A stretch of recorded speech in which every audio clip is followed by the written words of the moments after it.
Hi, this works. Hello. I was told I could just go. I was waiting for someone to go, and you're on. You're on. Okay, great. I'm on. Don't walk around too much. Okay, I won't. I'll just stand here with my coffee.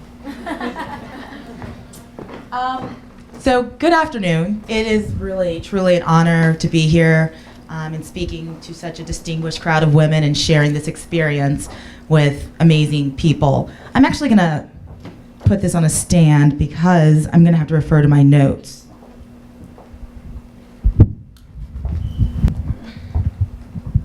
All right, does this still work? Does this still work? Okay. All right. So I want to start by telling you guys a story. I began my career working in a very corporate environment. It was very structured, and we had two main types working there. You had your conformists and your cowboys.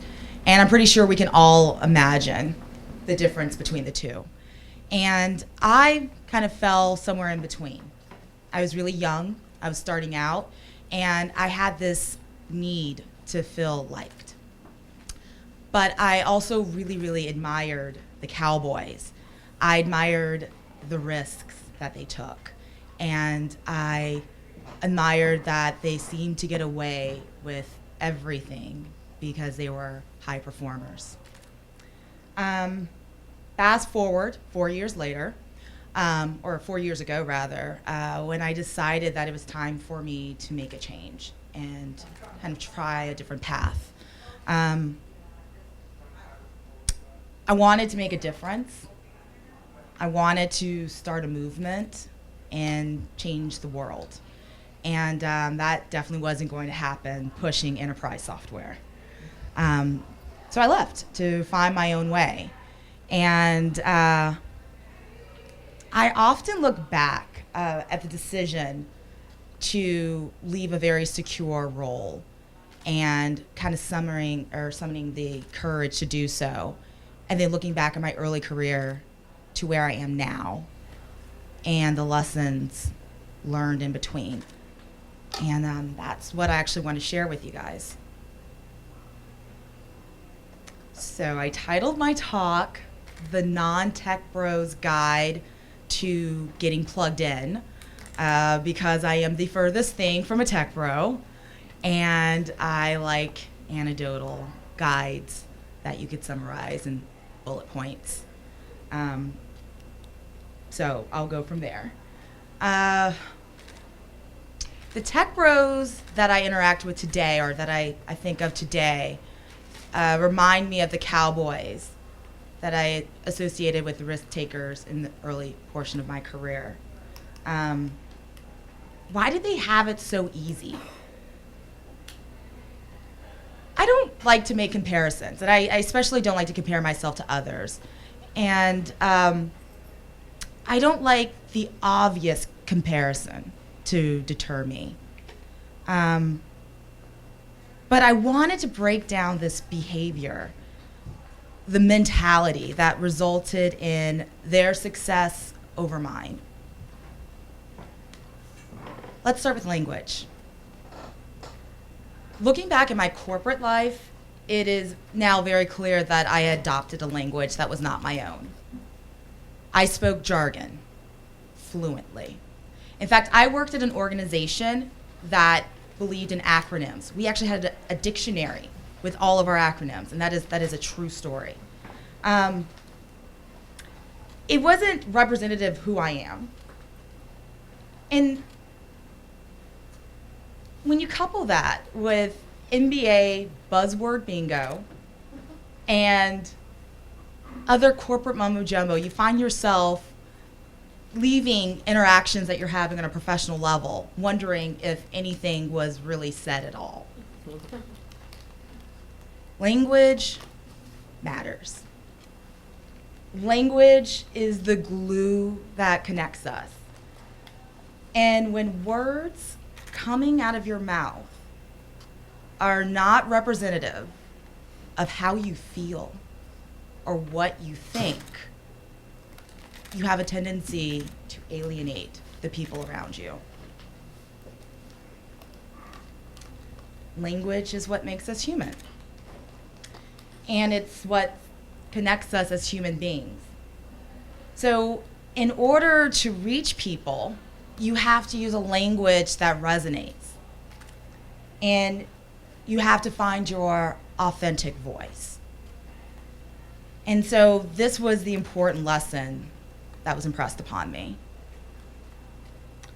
So I often say I found my authentic voice when I started working in the startup landscape.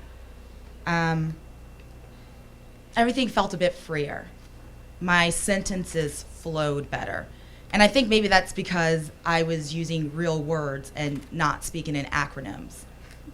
But I also found my authentic voice out of necessity. The startup landscape is heavily run by cowboys. And it was important for me to be heard. I wanted to be heard. But I didn't want to sound like them. I have my own experiences to draw from. I have my own opinions. I have my own outlook of life. And it was important for me to be able to express that in my interactions with people. I wanted to experience people in my interactions. I wanted them to experience Kelcey. But to do that, I had to break down the barriers. I had to break down the barriers that we build up using buzzwords, using jargon, using acronyms, and get to the essence of what makes us human. I wanted to have a human interaction with every person I met and encountered. And this was really challenging before when I worked in a more corporate, buttoned-up setting. So discovering my authentic voice emboldened me to seek new opportunities and ventures that I never thought I would seek out before, and kind of travel in different sectors. I have to say, your true self is the best wingman you've got. And it's been true for me. Since I was no longer confined to a script, or no longer felt I had to listen to the racing thoughts of shoulds and ought-nots and the insecurities, I really felt that I could trail the way for my own path. I allowed myself to be guided by my curiosity. I didn't have a career path or a trajectory in mind. Instead, I had a willingness to learn and provide value, lead by being curious, wanting to learn, and providing value. My curiosity and openness led me to some amazing opportunities. But I think the most important aspect that came from all of this, it allowed me to find my tribe. Yes, it allowed me to find my people. I found my advocates, my mentors, my advisors, my champions. I can only hope that I'm as much of a cheerleader to them as they are for me. I'm going to level with you. I am going to be really real right now. Navigating this space is tough. It can be exhausting and often discouraging. And there are times when I am like, this is hard. This is fucking hard. And it's during those moments I'm really, really, really grateful for the people who have my back. So, if I can impart to you a few takeaways from my experience navigating the startup space in a very relatively short of time, I would say, aside from grit, tenacity, and hustle, I have been served well by the following. Let me go back to number one, discovering my authentic voice and having the courage and conviction to be who I am. Allowing curiosity to be my guide to new opportunities and always leading with the willingness to learn and provide value. And lastly, and most importantly, is finding my tribe. Finding my tribe has been pivotal throughout this journey.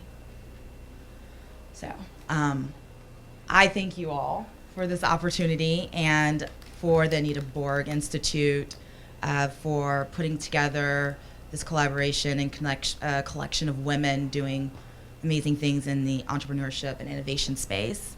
It's really an honor to be here, and I will just shut up right here and leave it open to questions.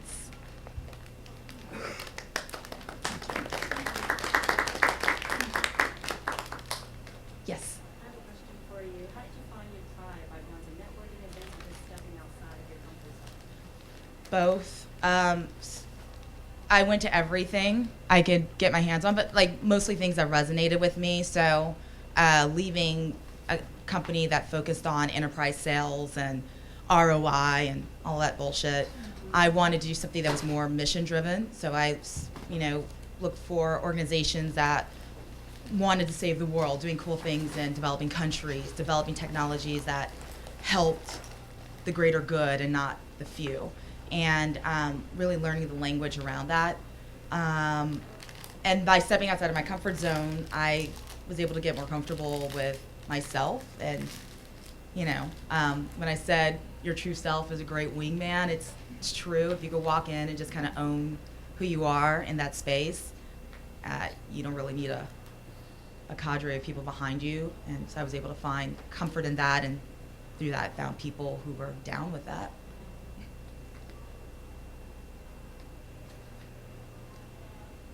So shameless plug, I work at Galvanize as well. So we just launched here in New York and opened up 2.5 months ago.